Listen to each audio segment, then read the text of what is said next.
Shalom Aleichem, queridos amigos, ¿cómo están? Saludos a todos. Estamos volviendo después de un periodo de vacaciones, digamos, de vacaciones con mucho trabajo, por Pesach, y volvemos hoy con la Parashá Shmini.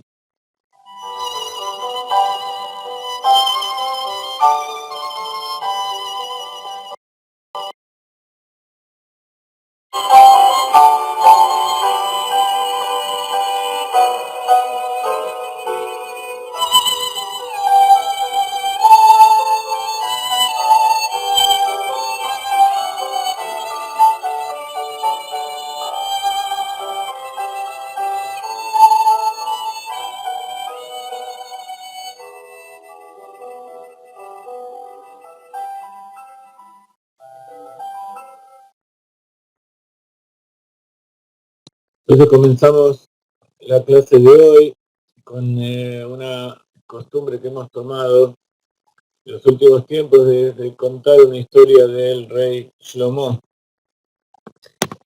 Tengo un hermoso libro con Midrashim, con historias del Rey Shlomo, del Melech Shlomo en hebreo, y se los voy contando de a poquito para que ustedes vayan disfrutando de ellas. Hoy vamos a hablar del trono que tenía Shlomo Amelech. Shlomo Amelech tenía un trono hermoso y muy valioso. No había ningún otro en todo el mundo de tanta belleza y de tanta eh,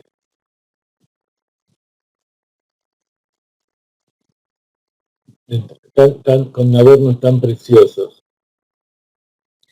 Y en todo el mundo se escuchó acerca del trono de Shlomo Amelech.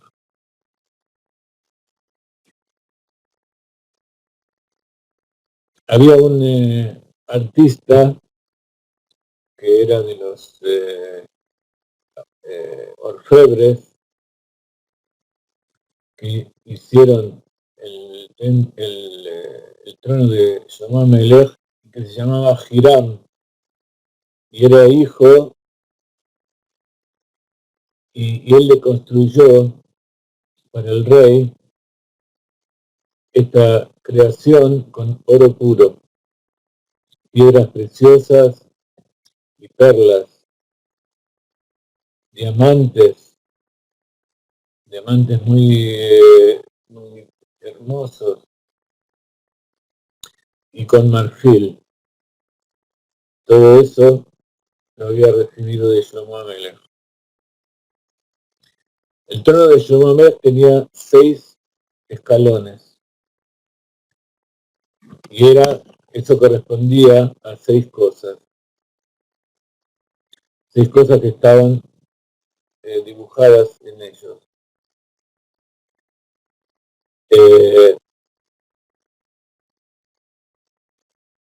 Y cuando el rey Shlomo subía al primer escalón, el vocero del rey decía que no se desvíe, que no se desvíe en su juicio. Y cuando subía al segundo escalón, el vocero del rey exclamaba: no des prebendas, o sea, no beneficies a uno frente al otro. Cuando subía al tercero, le decía: no vas a tomar shohad, no vas a tomar soborno. Cuando subía al cuarto,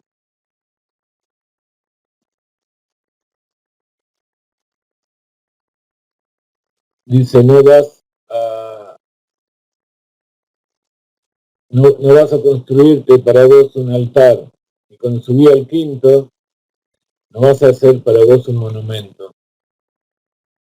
Y cuando subía al sexto, decía: no vas a ofrendar a Dios, tu Dios, a Hashem Elokeja, un toro o una cabra o una oveja que tenga un defecto. Esas son las 6 cosas que todos los días escuchaba el rey Shlomo. Esas 6 cosas tienen que ver con, por supuesto, todas las cualidades que tiene que tener un rey, las cualidades que tiene que tener un juez.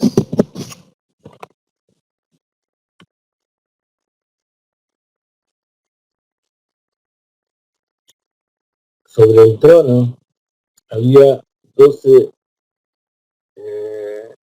leones y 12 gallos hechos de oro puro. 12 leones y 12 gallos.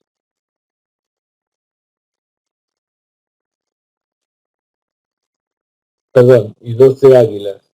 12 leones y 12 águilas. Y los 12 leones estaban frente a las 12 águilas.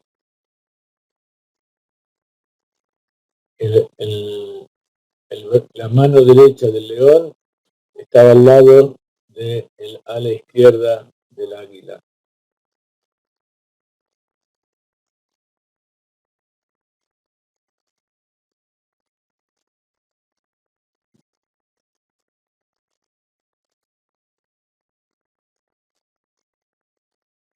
Y la cantidad de animales que había sobre el trono era 72.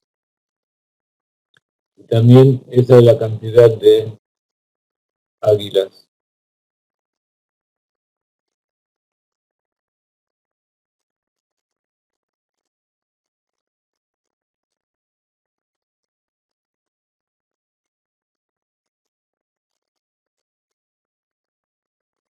El trono tenía una cabecera redonda y sobre él estaba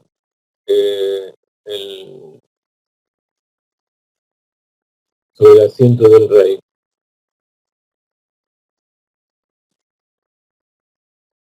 Y también sobre el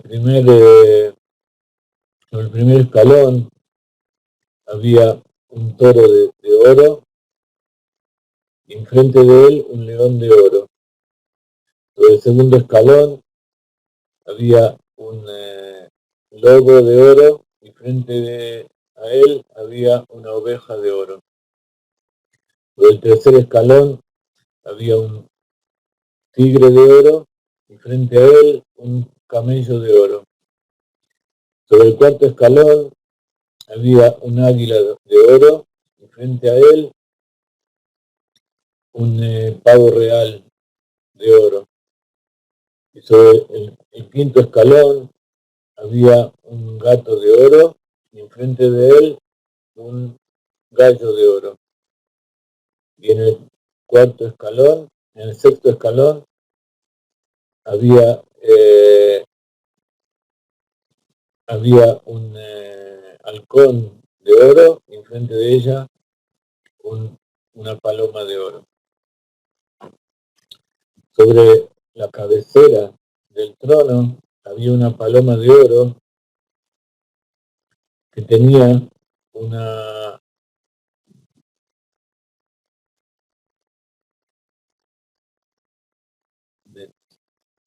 pluma de oro.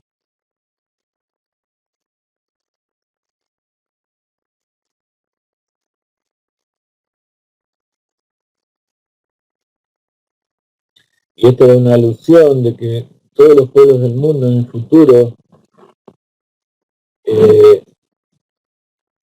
iban a ser entregados al rey Mashiach y en manos del pueblo de Israel. Sobre la cabecera del trono también había una lámpara de oro y a su lado salían 7 brazos de oro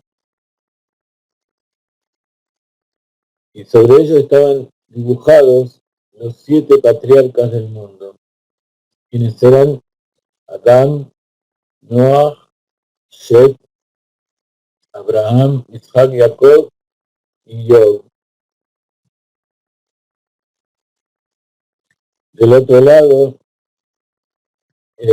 había también 7 brazos de oro y sobre ellos estaban dibujados los 7 Hasidei Umot Olam,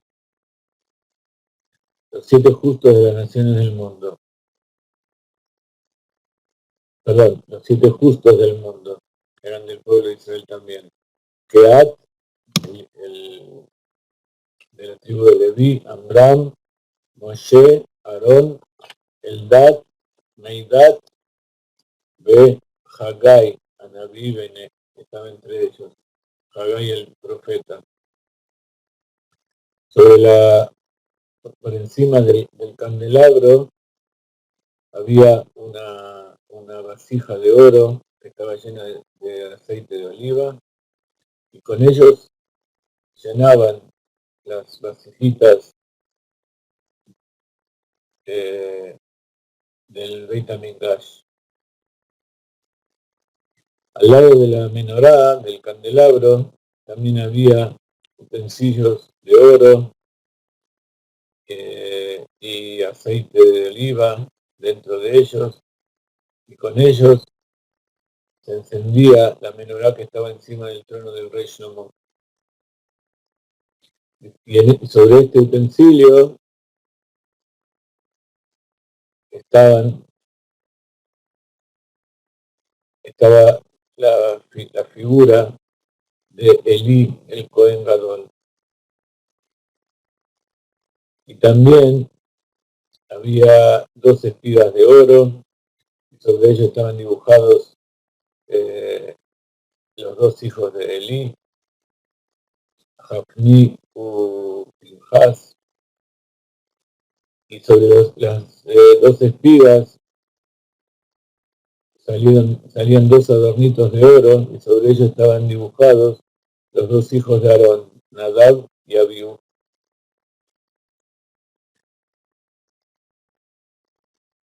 Al lado del trono de Shlomo HaMelech mismo, había 2 asientos de oro también. Uno era para el Cohen Gadol, para el sumo sacerdote, y el otro para el Sgan HaKohanim, para el ayudante de los Kohanim. Y al lado del trono había 70 asientos, y en ellos estaba sentado el Sanedrín. Y ellos juzgaban al pueblo frente a Shlomo HaMelech. Al lado de las dos, a los 2 lados de la cabeza del rey Shlomo había 2 peces marinos para cuidar el lugar fijo del rey. Y sobre la cabecera del trono había 24 racimos de uva que le daban sombra a la cabeza del rey. Cuando el rey Shlomo quería salir, salía con él el trono, el trono se movía con él, con una tecnología que estaba oculta, que no se sabía cómo funcionaba.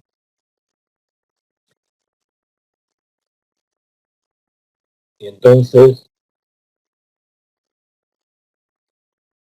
cuando él quería subir al trono, ponía sus pies sobre el primer escalón y el toro de oro se lo subía al segundo escalón.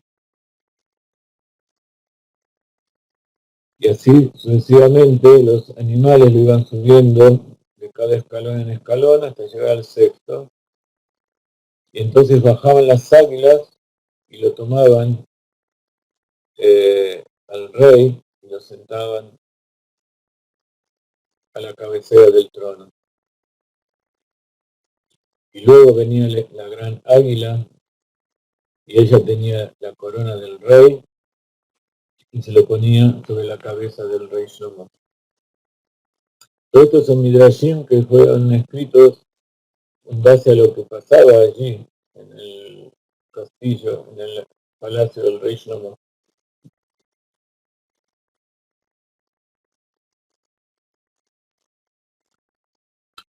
El trono del rey Shlomo se movía a través de un cocodrilo de oro que estaba acoplado con ruedas especiales, y cuando el rey las ponía a funcionar, entonces empezaban a funcionar todos los animales del trono. Entonces cuando él quería salir, todos los animales lo ayudaban a bajar, y también cuando él quería sentarse, todos los animales colaboraban para traer al rey.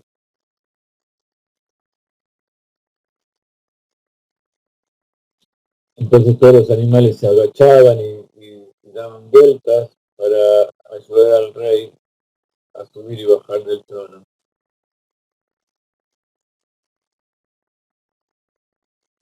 Y entonces venía una paloma de oro que bajaba desde una columna que había allí, abría el arón, el armario, y tomaba el Sefer Torah y se la daba en las manos del rey. Como está escrito, Veaitá imo lekará bo kol yemei hayav, leman yilmad leirá et Hashem elokeja lishmor et kol divrei haTorah azot ואת החוקים האלה לעשותם. לבלתי רום לבבו מאחיו ולבלתי סור מן המצווה מן השמאל, למען יאריך ימים על מלכותו ובניו בקרב Israel. Que dice aquí, cuando le traían la Torá para que él lea la Torá al pueblo, decía, y esa Torá estaba con él todos los días de su vida para que le enseñe el temor a Dios, su Dios, para cuidar todas las palabras de esta Torá y todas las leyes que están allí para cumplirlas, para que no se vanaglorie su corazón, se enorgullezca su corazón por encima de sus hermanos, y para que no se desvíe de los preceptos ni a derecha ni a izquierda, para que se alarguen sus días en todo su reinado y en el reinado de todos sus hijos dentro del pueblo de Israel. Amén. Y entonces, cuando venían personas que eran llamadas como testigos y ellos atestiguaban cosas que no eran ciertas,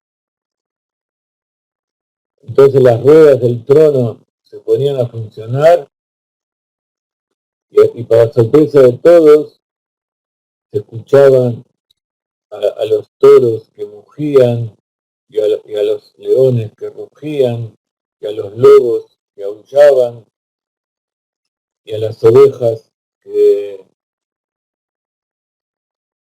bramaban, y a los tigres que gritaban, y a los camellos que lloraban, y a los gatos que maullaban, y a los pavos que piaban, y a los gallos que cacareaban,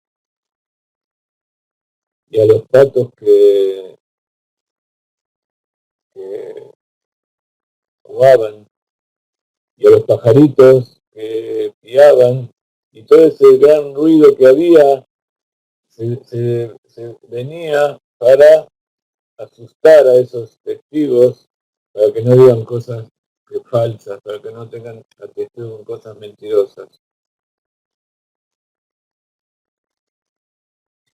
Este artesano especial, este sabio tan increíble,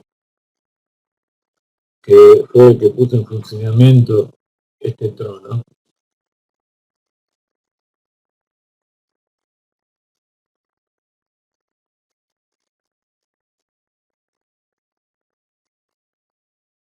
era tan grande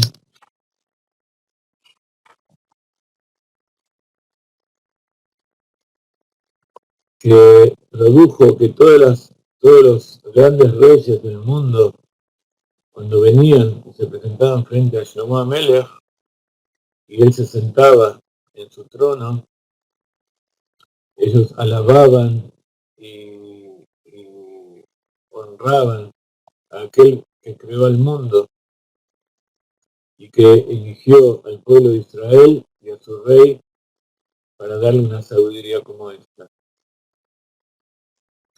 Hubo reyes que también envidiaron a Shlomo Amelech por tener semejante trono tan maravilloso, que estaba hecho con una sabiduría infinita. Por ejemplo, Nabucodonosor, el rey de Babilonia, cuando vino a nuestra tierra, la tierra de Israel, él quemó el Beit HaMikdash y se mandó al exilio al pueblo de Israel, y también tomó con él al trono de Shlomo Amelech y lo llevó a su palacio. Y cuando él se quiso sentar encima, no sabía que solamente alguien con una sabiduría especial podía subirse en ese trono. Y cuando puso su pie sobre el primer escalón, los, eh, los, eh, los leones le, le tiraron de su túnica y le mordieron el pie izquierdo, y desde ese día él quedó rengo para toda su vida. Hubo una vez que Nebuchadnezzar vino a donde estaba Alejandro Magno, Alexander Magdón,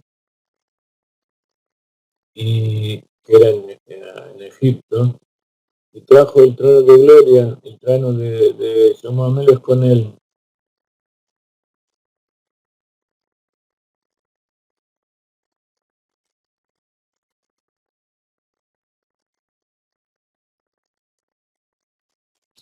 Y entonces cuando el rey de Egipto vio ese trono, también él quiso subirse a ese trono, y nuevamente el trono lo empujó, lo echó, y el león también le mordió la pierna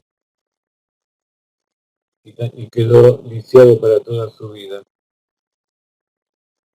Y por eso lo llamaban el faraón lisiado. Y después de él vino Anticnos, y él fue a la tierra de Egipto y la destruyó, y también él se llevó el trono de Shlomo Amelech.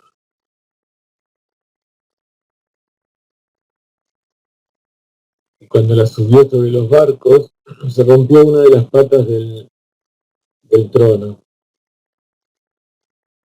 Entonces ordenó que traigan a artesanos especiales, expertos, para que construyan una nueva pata para el trono en reemplazo de la que se había roto, y ninguno pudo arreglarlo. Solamente Koresh, el Melech de Persia, el rey de Parás, pudo sentarse sobre el trono de Shlomo Amelech. ¿Por qué? Porque él aseguró que él iba a construir el Beit HaMikdash, el segundo Beit HaMikdash, para que vuelvan los exiliados de Israel, los que estaban en Babilonia. Y después que Koresh murió, ese trono pasó a Hashverosh. Entonces Hashverosh tuvo miedo de subirse al trono, y entonces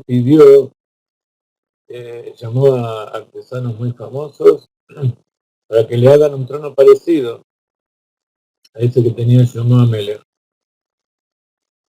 Pero a pesar de todos los esfuerzos, no pudieron cumplir con la tarea que se les había pedido.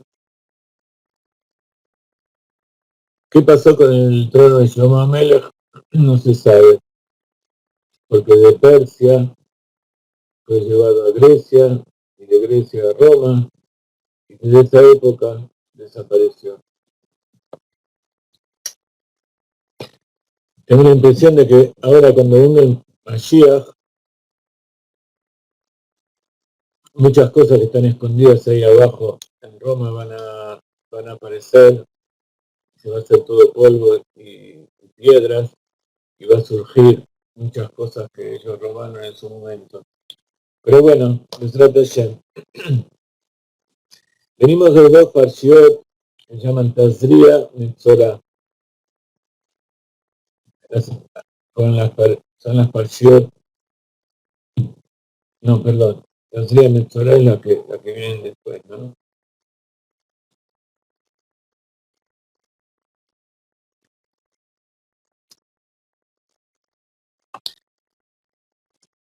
Parashat Shmini es una parashat muy especial, porque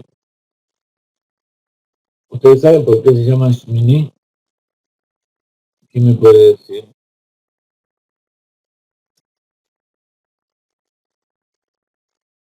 ¿Quién me puede decir por qué se llama Shmini?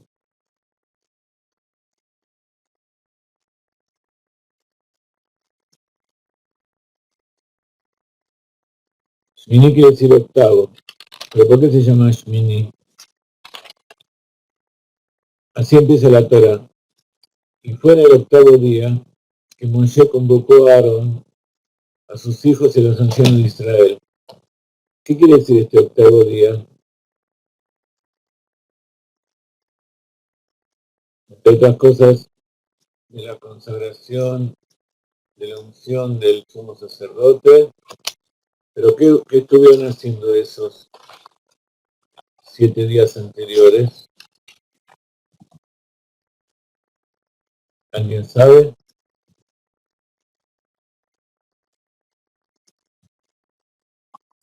Muy bien, estuvieron preparándose. Tengo alumnos muy buenos, tienen que el octavo fue el día de la inauguración del tabernáculo del desierto, y los 7 días se llamaban Yemei Amiluim, los días del entrenamiento, de la preparación, donde Moshe le mostraba a Aarón, a los Kohanim y a los Leviim y a todos los que trabajaban ahí en el santuario, cómo tenían que trabajar, especialmente, por supuesto, a Aarón, su hermano, que era el sumo sacerdote. Por eso dice, Vayom Hashmini, Kará Moshe le Aarón, le Banab, le Ziknei Israel. Dice Rashi, Vayom Hashmini, Shmini la Miluim, octavo de la preparación, del entrenamiento. Urosh Chodesh Nisan. Entonces el día octavo era el primer día de Nisan. O sea que cuando inauguraron el templo, ya dentro de poquito iba a ser Pesaj. ¿En qué año fue esto?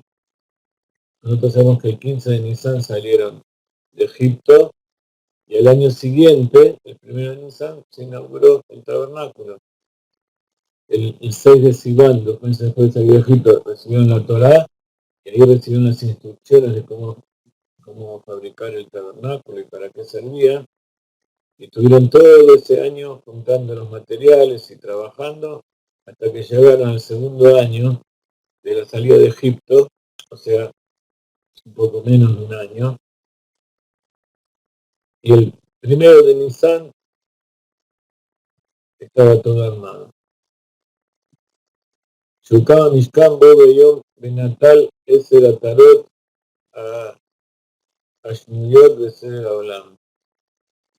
Entonces dice Rashi que cuando se inauguró, cuando se terminó de construir, en realidad no era que hacía tanta falta construir, sino que había que practicar cómo armarlo, cómo desarmarlo, pero hasta que no llegó el día de la inauguración. Está dicho que eran, aparte de ser columnas y cosas muy pesadas, había mucha gente ahí. ¿Qué problema había? Pues nadie podía levantarlo más que Moshe. Moshe era el que tenía la capacidad y que tenía el permiso del cielo para poder armar el tabernáculo tal como tenía que ser. Entonces eso simboliza también que Moshe no solamente nos trajo la Torah, sino que Él es el que nos acompaña todo el tiempo y nos da la fuerza para ser nosotros mismos un tabernáculo, armar una tienda dentro nuestro, un santuario, y allí servir a Dios. Cuando nosotros sentimos que dentro nuestro está ardiendo una chispa, que es el alma divina que hay allí arriba, eso significa que estamos allí trabajando dentro de nuestro corazón. Y eso es lo que se llama la chispa de Moshe en cada uno de nosotros. Una continuación de Moshe en cada generación y generación, y él está no solamente como una persona, como el líder del pueblo de Israel, sino que está liderando dentro de cada uno de nuestros corazones. Entonces dice que le fueron dados 10 coronas al pueblo de Israel cuando se hizo el tabernáculo,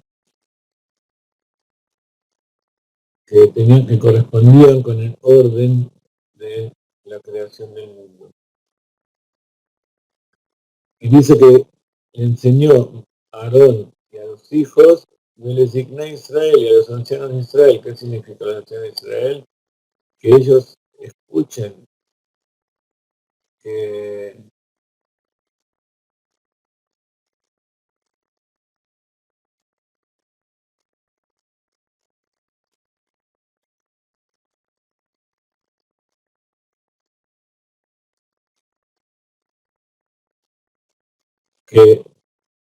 Aarón entraba para servir como Cohen Gadol, porque acá de lo envió. Moshe Rabbeinu le estaba ordenando por el orden de Dios. Y no que él entraba por su propia cuenta o porque ellos le estén ordenando, sino que era una orden divina. Le dijo a Aarón, toma para ti un becerro para ofrenda por el pecado y un carnero para ofrenda quemada, ambos perfectos, y sacrifícalos ante Dios. Vayomer el Aarón, Kaj leja Egel ben Bakar lejatat ve'ay leolá mimá bekerem ve'akrev bifnei Hashem. Toma para ti Egel. ¿Por qué le dice? Toma para vos un toro, un becerro. Le odia si me japerlo, acá de cual idea Egel se almacea Egel se asa.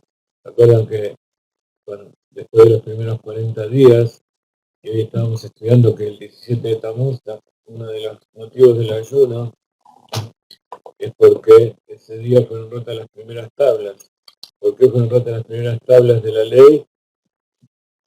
Porque después de 40 días el pueblo recibió la Torá y que Moshe Rabbeinu subió para recibir las instrucciones de esa Torá, lo que se llama la Torá, la explicación de esa Torá, y que sean grabadas en las tablas.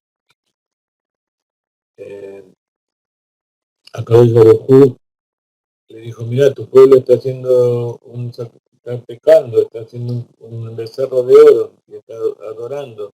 Así que bajá rápido y yo voy a matar a todos ellos y voy a hacer de ti un pueblo nuevo. Entonces acá Moshe Rabbeinu dijo, no, este pueblo es el que vos elegiste y con él vas a hacer tu deseo.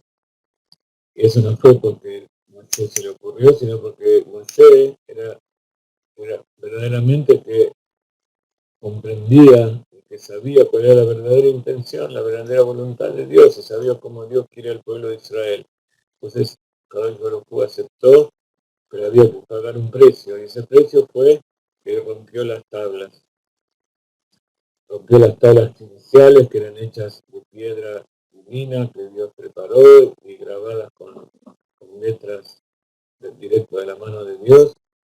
Entonces bajó, rompió el pacto, y entonces el pueblo fue perdonado por el pecado, porque se había roto el pacto, y entonces le dijo, ven, vamos a hacer unas tablas nuevas, pero esta vez vas a tener que venir a hacer vos las piedras y yo las voy a escribir.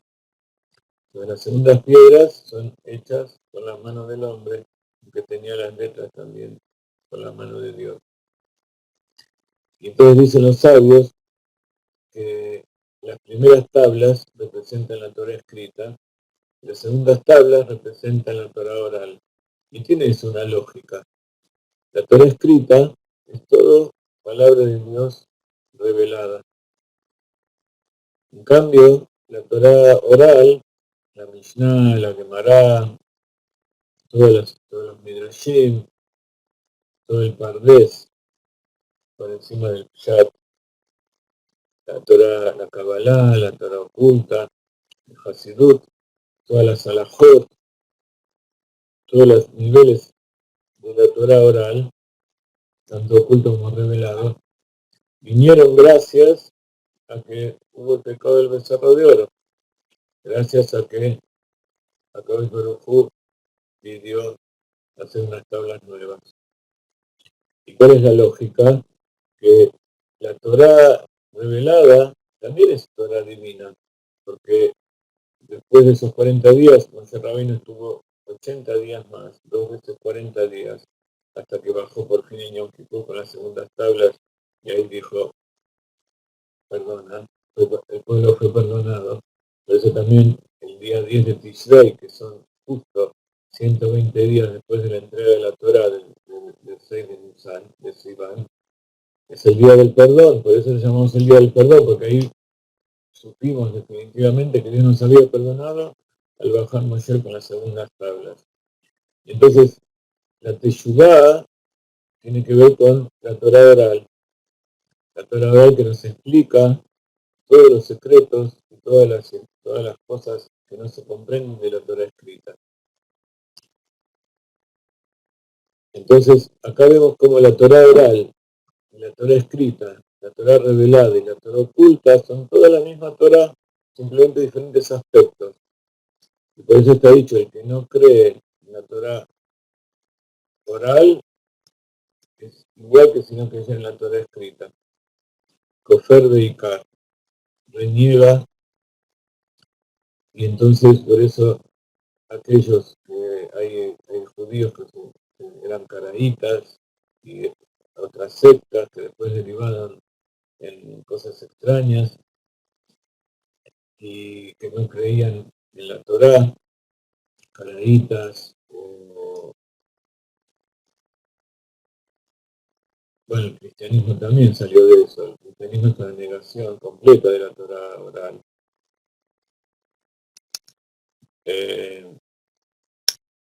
Y en base a eso surgió los evangelios,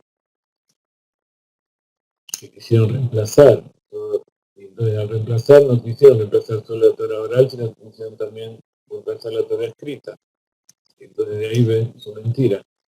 Ustedes mismos pueden ver con sus propios ojos como todo eso es una copia, hasta de las vestiduras del Papa y todo eso son todas copias de lo que era el Cohen Gadol, etcétera, etcétera. Son nada más que una burda copia.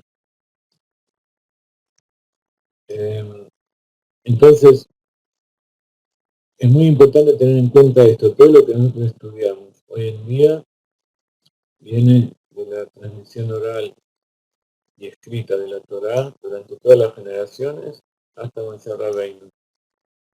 Y eso es lo que caracteriza al pueblo de Israel. No hubo ninguna interrupción, siempre hubo generaciones de sabios que transmitieron a sus alumnos y le dieron el conocimiento y, y el permiso y la mitzvah de transmitir esa Torah para las futuras generaciones. Y eso es lo que caracteriza al pueblo de Israel y es diferente a todos los demás pueblos. Ni siquiera hablo de las religiones. El pueblo de Israel, uno de sus aspectos es la religión. O sea, es el hecho de estar conectados con Dios. Y ese es el trabajo que venimos a hacer aquí, conectar a toda la creación y la humanidad con Dios. Pero para eso hay que tener principios y hay que estar, y acá hay que seguir. Incluso aquellos que, como nosotros, que tuvimos una interrupción de una o dos generaciones del cumplimiento literal de los preceptos, aunque ningún judío deja nunca de cumplir los preceptos, aunque sea de forma inconsciente. Aquellos que tuvimos una pequeña interrupción, Baruch Hashem, aquellos que nos trae de vuelta. Y gracias a esos tzadikim que dieron su vida, literalmente, en la práctica, y algunos fueron tomadas, y otras dieron su vida y vivieron toda su vida consagrados a este trabajo, podemos nosotros volver. Y aquellos que no solo pasaron una o dos generaciones, sino que ellos pasaron muchas generaciones, y ya en su vida, en sus cuerpos, no hay señales de que dentro suyo hay un alma judía. Gracias a ellos también tenemos la salahot de la conversión, que no sabemos cómo hacer para que una persona que no es judía revele que dentro de suya hay un ser judío, hay un alma judía. Y en eso estamos trabajando entonces constantemente.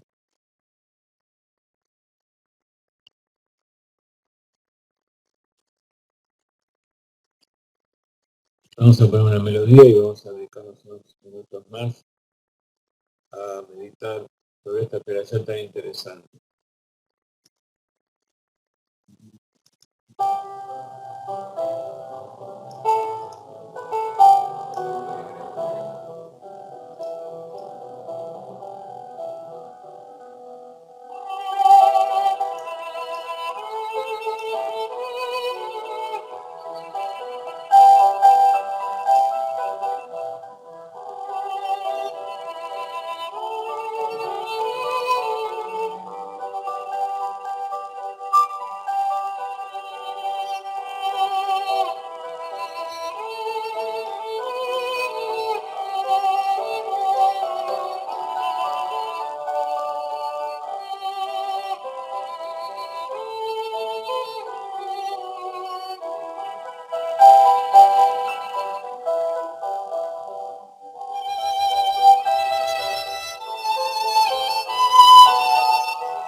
Cuando se nos pregunta acerca de las leyes de Kashrut,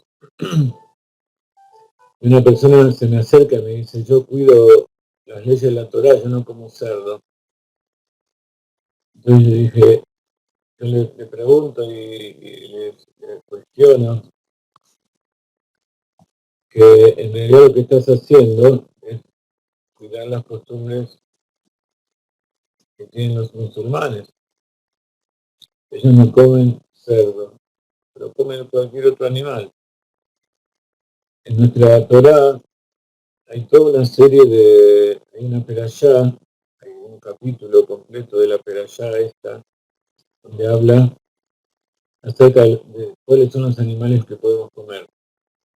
Aparte del tema de la sangre, del kashrut, de la shritá, de toda una serie de cosas, de carne con leche, hay toda una serie de animales, tanto terrestres como marinos, como aves, que la Torá nos da las señales que tienen, pero además, como hay algunos que posiblemente no se pueden identificar, entonces a cabello de Julio le ordenó a Moshe que se ponga frente al pueblo de Israel, tome uno de esos animales y les muestre, miren, un animal como este no lo pueden comer.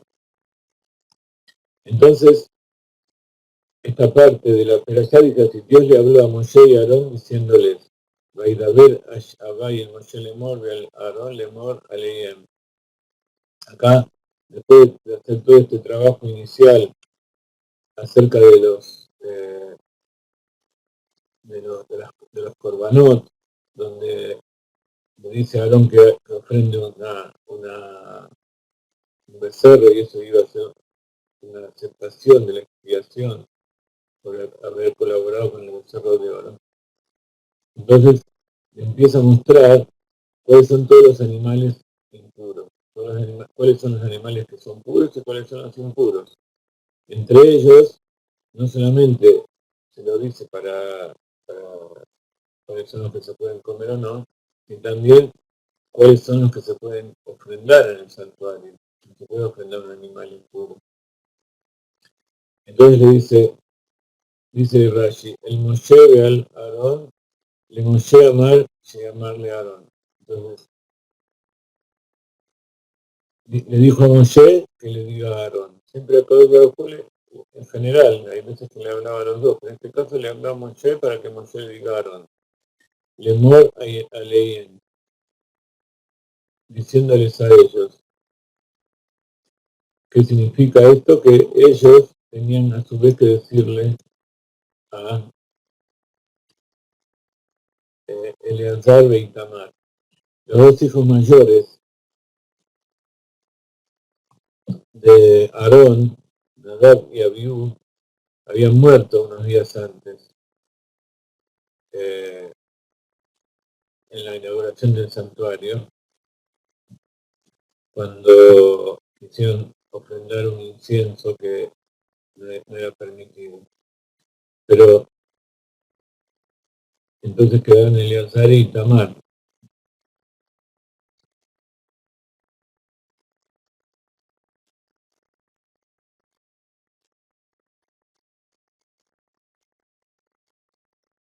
Entonces dice, esto significa que tienen que decir a Eleazar y Itamar. ¿Por qué? Porque los Kohanim, los hijos de Aarón, iban a ser los sucesores, los que iban a tener que cumplir con estas leyes después y enseñarle también al pueblo de Israel. O no era sino a todo el pueblo de Israel. Cuando dice, hablen al pueblo de Israel, quiere decir que él le tiene que decir al pueblo de Israel. Pero cuando dice que le diga a ellos, y no dice al pueblo de Israel, significa que le está diciendo a Eleazar e Itamar. Que les hablen al pueblo de Israel y les transmitan lo siguiente. De todos los animales del mundo, estos son los que pueden comer.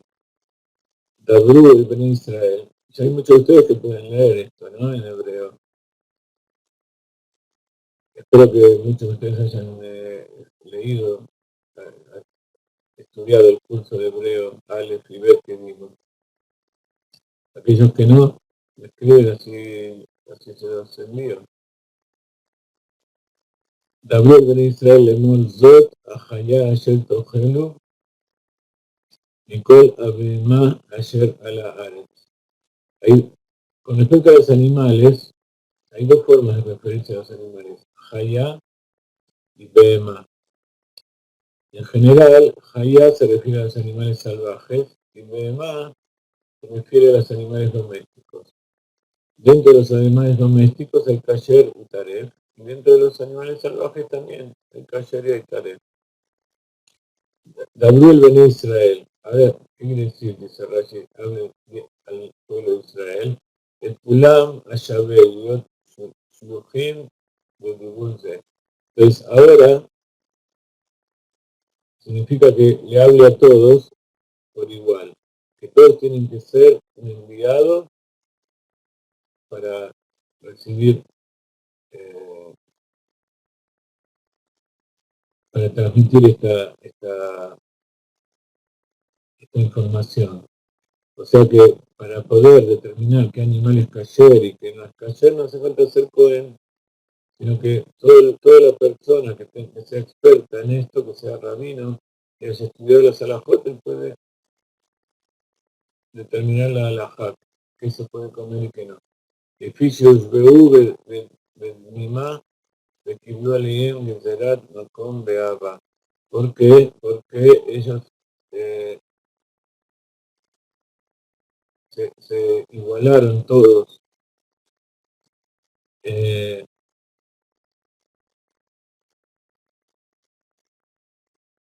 su esfuerzo, en su trabajo, en su entrega a Dios, y recibieron sobre ellos el decreto de Dios con amor. Entonces dice Zota Hayá. Hayá, por supuesto, viene de la palabra Jaim, vida, un ser viviente. Le fiche Israel Bukim Bamakom Berubin Liot Jaim. ¿Por qué? Porque Israel están apegados a Dios, Macón se refiere a Dios, y ellos son meritorios de ser, seres vivientes, de fijar el Denim Minato, Tumá, de Busegat al Mitzvah. Entonces por eso los separó de la impureza y decretó sobre ellos mitzvot, los preceptos. Entonces acá vemos una definición de lo que es un precepto. Un precepto es aquello que nos separa de la impureza y nos conecta con Dios, con la pureza. Lo mata Olam, lo asar klum. Entonces a los pueblos del mundo no les prohibió nada.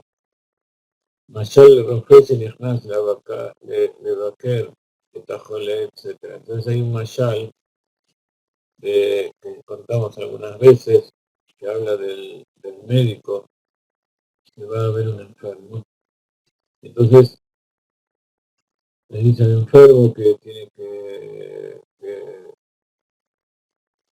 que puede comer de todo, que no se preocupe, que viva la vida, que no tenga ninguna restricción.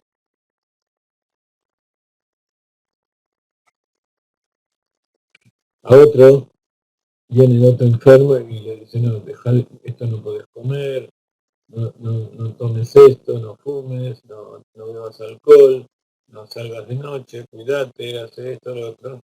Y entonces le dice, pero escúchame, ¿por qué vos le dijiste al otro que puede hacer de todo y está enfermo y yo estoy menos enfermo que él y no me deja de hacer nada? Entonces le dice, pero lo que pasa es que el otro enfermo ya no tiene ninguna forma de curarse, entonces que haga lo que quiera. Y vos sí te podés curar, vos podés purificarte. Este es un ejemplo para también una forma de pensar, una aproximación de qué es lo que quiere Dios de todos nosotros, también para aquellos que se quieren acercar al pueblo de Israel.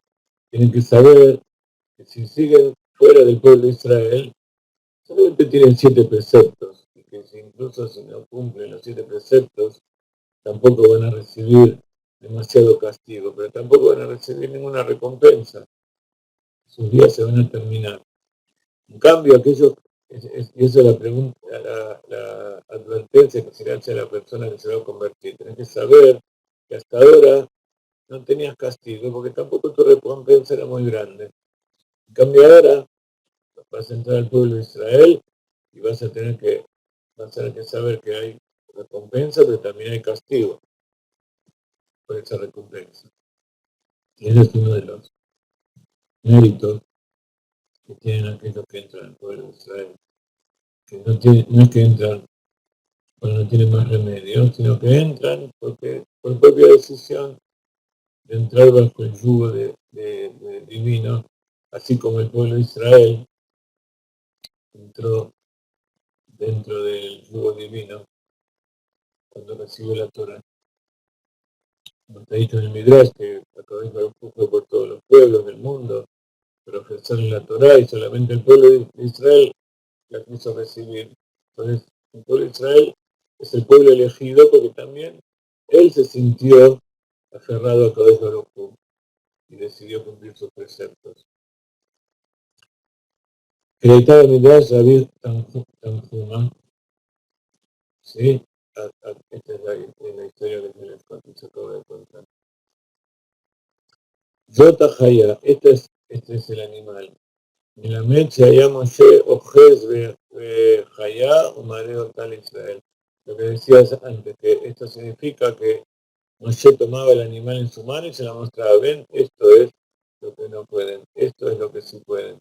Esto van a comer, esto no van a comer. El Zeto Flub, etc.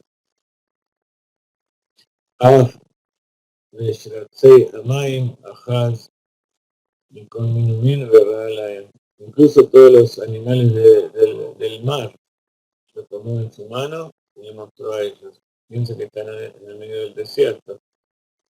Ejemplo, Ela Tisketsu Mina Of. Entonces, y también las aves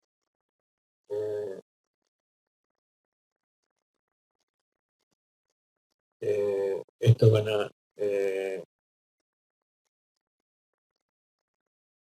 a comer y esto van a eliminar de los aves.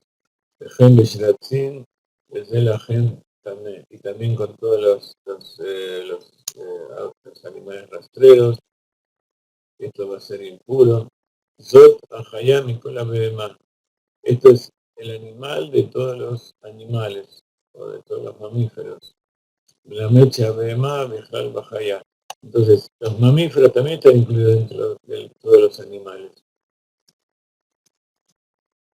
Entre los mamíferos pueden comer cualquiera que tenga pezuñas verdaderas, que estén hendidas y rumíes. Si ustedes ven la pata de la vaca, de la oveja, de la cabra, incluso de la jirafa. La jirafa es un animal cayer que se puede comer, aunque no se perdió la tradición de donde se hace la shkita, porque los animales que nosotros comemos hoy en día son los que se comieron durante todas las generaciones hasta Moshe. Si alguno se perdió la tradición, entonces ya ese no se hace shkita. Si miran la pata, tiene dos pezuñas, como dos uñas grandes, y abajo está completamente separado. El caballo también tiene una taza, aparentemente como de uña, pero está toda unida, no tiene separada en el medio. Y tampoco son dos dedos blandos, como tiene el camello o tiene algún otro. Entonces, el cerdo, por ejemplo, tiene la pezuña hendida. La pata del cerdo es kasher.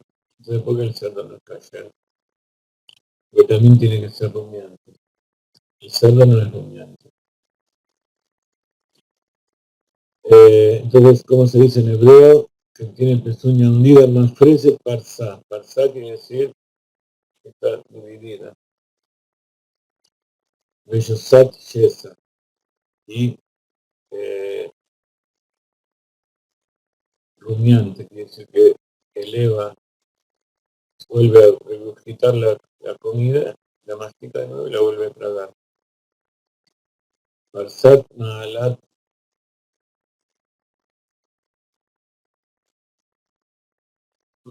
Perdón, Parsar es Yesar, Parsar, todo esto que es de la pezuña y Mala, que era, que decir que regurgita y vuelve a tragar la comida, además, hasta Tofelo. Entonces, si hace eso, le pueden comer tanto la pezuña partida como que sea rumiante. Lo que quiere decir Mafreset, como en el Targum, en el arameo, es Dika. Dika quiere decir que está dividida, que tiene está separada una de la otra a todo lo largo de la pezuña. Y parsá, como se dice en Yiddish, planta. La planta del pie, como decimos nosotros. La kafa regel. Entonces dice, todo esto ya se lo expliqué claramente.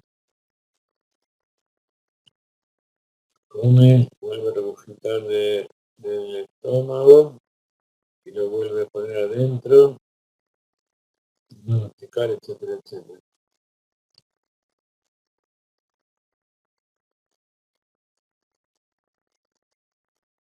Muy bien. No obstante, entre los animales que rumían con pezuñas, estos son los que no pueden comer.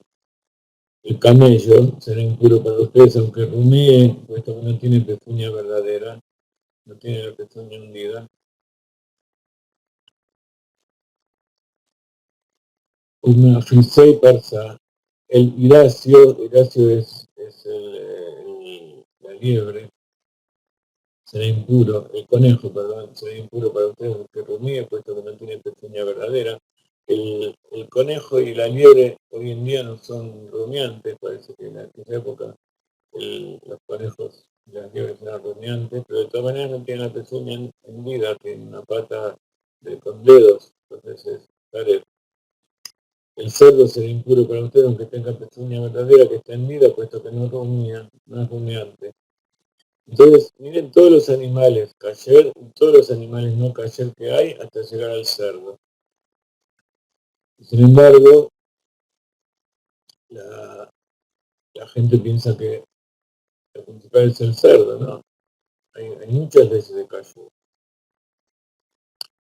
Luego, la Torá sigue contando que no van a comer la carne de ninguno de estos animales y tampoco vas a tocar sus cadáveres, puesto que no son impuros para ustedes, son impuros para ustedes.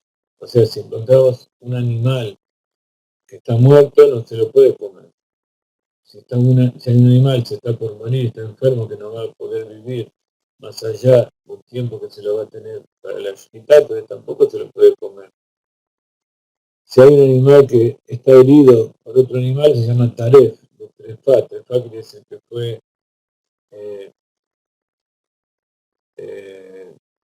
rapiñado por un animal de rapiña. Aunque esté vivo, aunque esté muerto, no se lo puede comer, es impuro. Y por eso es importante comer la carne que pasó un proceso de shkita, que fue matado de acuerdo como corresponde. Si fue matado con un rifle, con un cuchillo, que no sea de shkita, etcétera, etcétera, todo esto no se puede comer. Esto es lo que pueden comer de todo lo que está en el agua. Pueden comer toda criatura que vive en el agua, ya sea en mares o ríos, siempre y cuando tenga aletas y escamas. Casi 100% de los animales marinos que tienen aletas también tienen escamas. No todos los que tienen escamas tienen aletas, pero todos los que tienen aletas también tuvieron escamas. Y hay algunos pescados que no tienen escamas, pero es porque los pierden al sacarlos del agua. Entonces, Snampir y Casqueset, esos son dos simanim del animal que se puede comer del agua. Entonces, por ejemplo, si ustedes miran el tiburón no tiene escamas. Por supuesto, todos los animales, los crustáceos, que tienen a lo mejor algunas escamas, pero no tienen aletas, o los invertebrados marinos, el pulpo, las centurias son también crustáceos invertebrados, los calamares,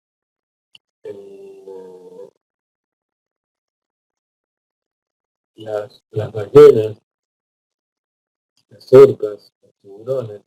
Los animales no tienen escamas, entonces no se los puede comer. Tampoco tienen aletas, o sea, no son las aletas esas que tiene el pescado, que son parte de las espinas, sino que son huesos de los animales. Todas las criaturas del mar y río que no tengan aletas y escamas, ya sean pequeños animales acuáticos o otras criaturas, no las pueden comer.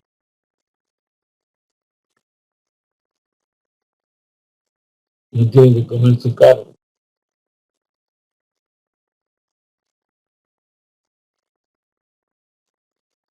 Entonces, toda criatura acuática sin aletas y escamas debe ser rechazada por ustedes.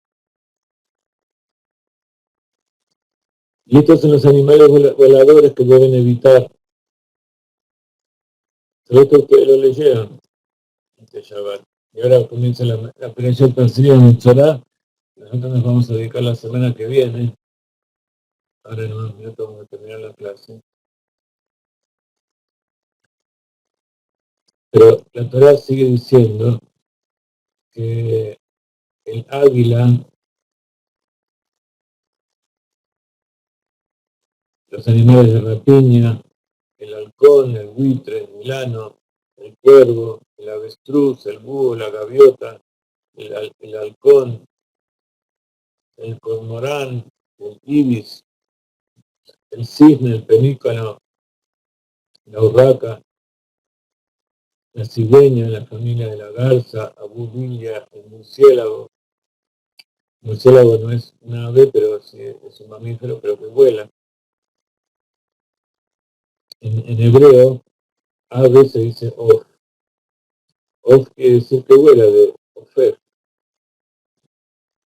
Todo insecto volador que tenga cuatro patas para andar también debe ser evitado. Los únicos insectos voladores con cuatro patas para andar que pueden comer son los que tienen rodillas que se extienden por encima de sus pies. O sea, las langostas. Hay una clase de langosta que se puede comer.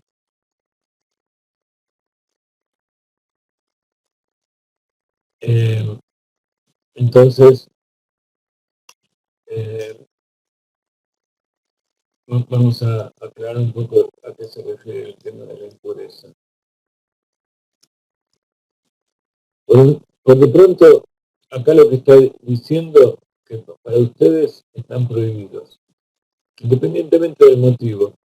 La Torah dice no los van a comer, no se comen. Estos son impuros para ustedes. ¿Qué quiere decir?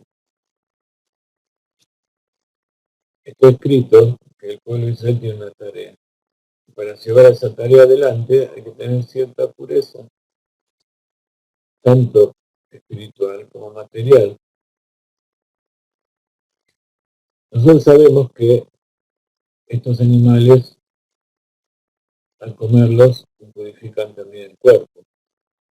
El cuerpo también tiene su parte espiritual. La impureza es un tema espiritual.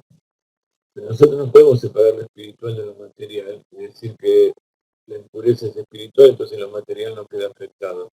Porque todo lo que hay en el mundo físico proviene de lo espiritual. Entonces, la impureza de estos animales afecta tanto a su raíz, a la raíz del cuerpo, como a la parte física del cuerpo. Sí, el cuerpo mismo también tiene su parte espiritual, que es la raíz de donde proviene.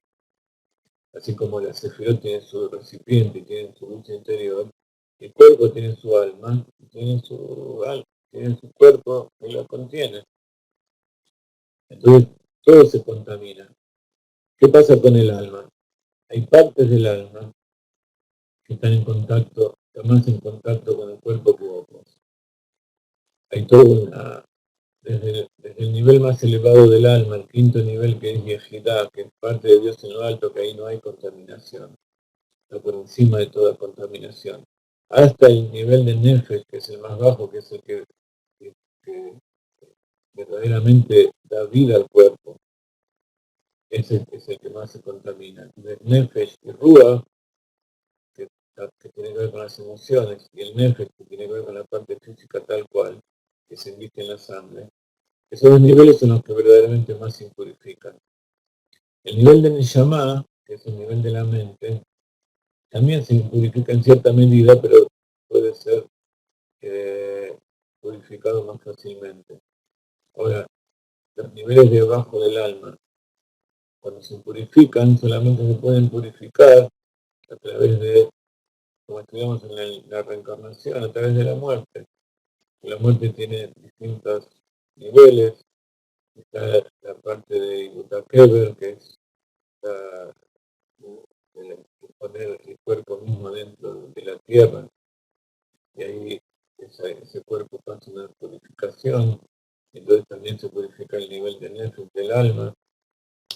Después está el hueco de la onda, donde el alma es centrifugada de una punta a la otra del universo, entonces esa centrifugación también sería como que lo está eliminando aquellas partes que quedan purificadas, hasta el Geinom, que es ya cuando el alma va a un lugar y termina de purificarse por métodos más drásticos. De todas maneras nosotros no sabemos qué es mejor, qué es peor. El asunto es que el alma se limpia.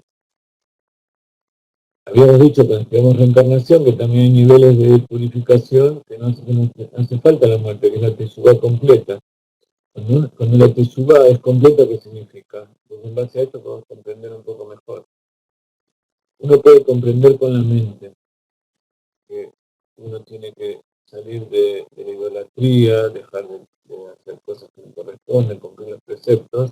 Entonces, de esa manera uno va purificando su mente a través del estudio, del razonamiento, de la charla con los maestros, con los tzadikim, los rabinos. Uno va purificando, va rectificando sus pensamientos.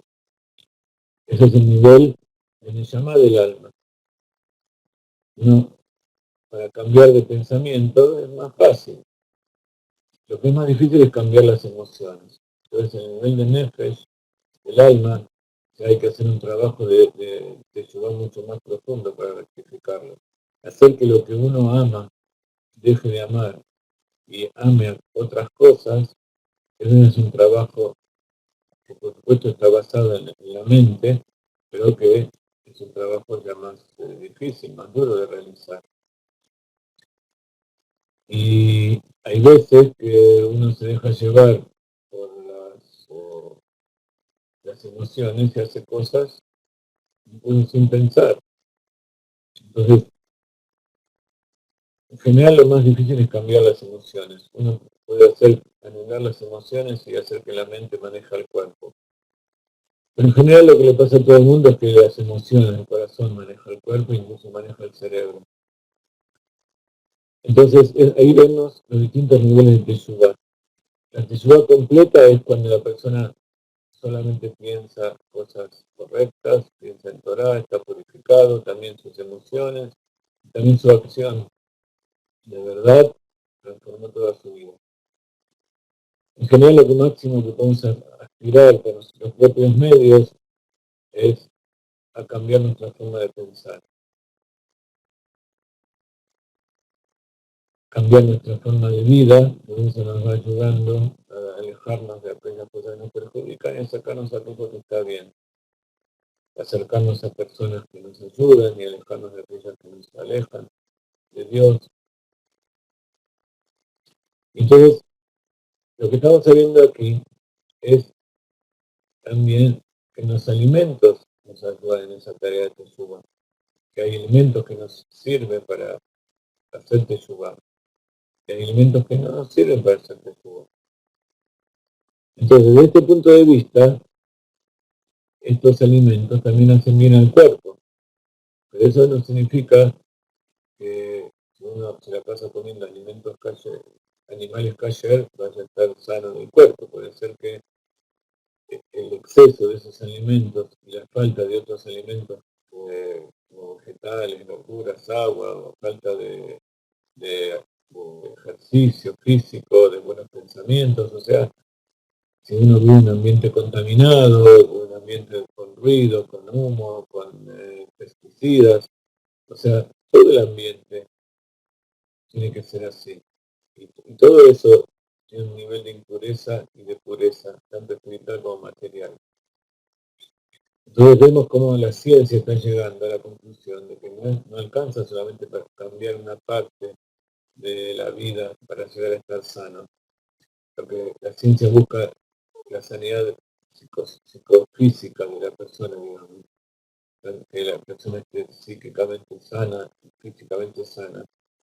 La ciencia llegó a la conclusión de que no alcanza solamente con arreglar una parte sola, sino que tiene que ser algo holográfico, tiene que ser holístico, de todos los puntos de vista. Pero si nosotros no tomamos en cuenta que hay un alma, que esa alma se ve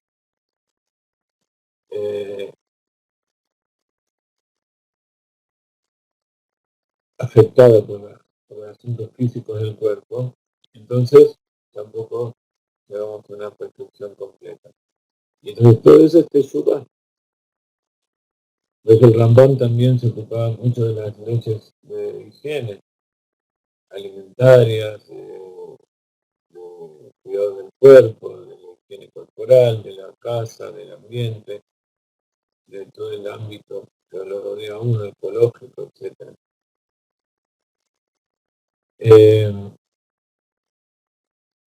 Claro, así nos dice que el Rabín sobre habla de una enseñanza de purificar el aire, el agua y el alimento corresponde a niveles del alma también. Entonces, cuando uno prepara el alimento de una manera correcta, lo come de una manera correcta y los alimentos son correctos, cuando uno dice la bendición, eso puede ser elevado. Entonces ahora entendemos un poco más qué es el sentido de la bendición. Si nosotros sabemos que lo que estamos comiendo es algo bueno,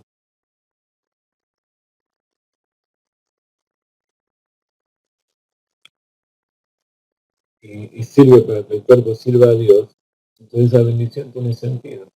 Si nosotros tomamos algo que Dios dijo no lo usemos, no podemos bendecir sobre eso, porque estamos haciendo lo contrario que de Dios, entonces esto no se eleva. El tema de las comidas es que dentro del alimento que nosotros comemos, que incorporamos a nosotros, tiene que estar algo que nos sirva para servir a Dios. Pero a su vez, dentro de esos alimentos, ya sea agua, mineral, vegetal, animal, hay chispas de divinidad que nosotros tenemos que rescatar. El pueblo de Israel no puede rescatar las chispas de divinidad que hay en esos animales impuros. O como explicábamos hoy en la clase, en los frutos del árbol durante los 3 primeros años dentro de la tierra de Israel. Eso se llama orlá y también tiene que ser descartado como la orlá del prepucio del órgano masculino. Es impuro de la misma manera, no puede ser utilizado para nada, solamente tiene que caer en la tierra, y ahí en la tierra vuelve a ser polvo, y entonces ahí sí se purifica y se va la impureza. Dentro de los alimentos que están permitidos, hay chispas de divinidad que son aquellas para las cuales el pueblo de Israel vino a este mundo a rescatar. Pero ¿por qué el pueblo de Israel tiene que ocuparse también de las naciones del mundo? En definitiva, ¿por qué Akadosh Baruj Hu puso almas judías dentro de cuerpos no judíos? Esas almas judías dentro de cuerpos no judíos no tienen obligación de cumplir estos preceptos. Esto es solamente para el pueblo de Israel. Pero mientras esa alma no sepa que es judía, esa persona sabe que tiene un alma judía dentro, tiene la capacidad de incorporar todo eso dentro suyo. Y después que hizo Teshuvah y volvió, se reveló su alma divina, entonces todo ese proceso de conversión hace que todo eso que comió hasta ese momento se, se, se rectifique. Hay dos formas de rectificar. Uno es tomando la cosa misma y perfeccionándola, aquellas cosas que se puede rescatar. Y las cosas que son completamente impuras, la forma de rectificarlas es rechazándolas por completo. Porque por eso incluso los pueblos del mundo, de Benay Noach, tienen algunos alimentos que no pueden comer. ¿Cuáles son? Los miembros de animales vivos. Quiere decir que ahí hay en absoluto una chispa de divinidad y no hay nada que rescatar aquí, no hay ninguna forma de que eso pueda ser rescatado, ni siquiera rechazándolo, y ni siquiera siendo comido por los pueblos del mundo, por los del mundo. Entonces, esto es parte de la rectificación de las chispas de divinidad que cayeron del Olam Tov, que son tan elevadas que cayeron a lo más bajo. Y cayeron tan bajo que el pueblo de Israel no puede ensuciarse con esas impurezas yendo a rescatarlas. Por eso es falso cuando alguien dice, todo lo que Dios creó en el mundo, eso lo tengo que rectificar, tengo que disfrutar de eso. No, no todo lo que Dios creó en el mundo lo creó para que nosotros disfrutemos, sino que algunas cosas las creó para que no las disfrutemos, para que no las rechacemos. Y así sepamos separar lo bueno de lo malo y transformemos la oscuridad en luz y lo amargo en dulce. Por eso, de taquén, que es rectificar, viene de metucán, también tiene relación con metucán, rectificado que también es matok, que quiere decir dulce. Entonces, hacer algo dulce hay dos formas. Una es ponerle azúcar, entonces la sustancia que estaba sigue estando amarga, pero eso al comerla se siente un gusto dulce, pero no se cambió la esencia de la cosa. Pero hay otra forma que es que la misma cosa se transforme en dulce, se transforme en un gusto rico. Y eso es, por ejemplo, la forma de cocinar los alimentos. Hay alimentos que cuando están en la naturaleza no se pueden comer y al cocinarlos se vuelven comestibles. Eso mismo se transforma en comestible. Muy bien, nos despedimos por hoy. Les decimos que tenemos muchas cosas que hacer, pero tenemos 3 cursos, uno de Kabbalah básica, otra de Benay Noach y otro de Kabbalah para más elevados, y también hay otro curso que está preparando Hannah Miriam, que es sobre la tierra de Israel y otro sobre la zona Kodesh. Aquellos que quieran participar, estos cursos van a tener un costo. Yo sé que muchos de ustedes participan en todas nuestras actividades, hay muchos de ustedes que contribuyen constantemente y nosotros ofrecemos estos cursos a precios más bajos. Aquellos que no contribuyen, les pedimos que aporten para poder participar de estos cursos. Siempre nosotros damos igual cursos abiertos, sin ningún costo, solamente una pequeña colaboración que cada uno pueda dar. Pero si nosotros queremos cada vez aumentar el trabajo y darles más cosas, necesitamos obtener ingresos, y eso Akadosh Baruj Hu los manda a través de ustedes. Ustedes son los enviados de Akadosh Baruj Hu para que todo esto se multiplique y prolifere. No tenemos grandes emprendimientos y grandes empresas que nos sostengan, y tampoco tenemos grandes institutos que tengan propaganda y que vendan artículos y hagan mucho dinero. vivimos de las contribuciones que mandan ustedes. Ustedes ven el cariño y la dedicación que ponemos en todas estas cosas, así que contamos con ustedes para seguir aumentando y poder mostrar al mundo la bendición de Dios. Hace unos meses enviamos una cantidad de libros de preceptos de los Bnei Noach a Venezuela y, como digo siempre, yo no sé si eso fue lo único, seguramente no, pero en nuestra medida colaboramos para que empiecen a cambiar las cosas en Venezuela.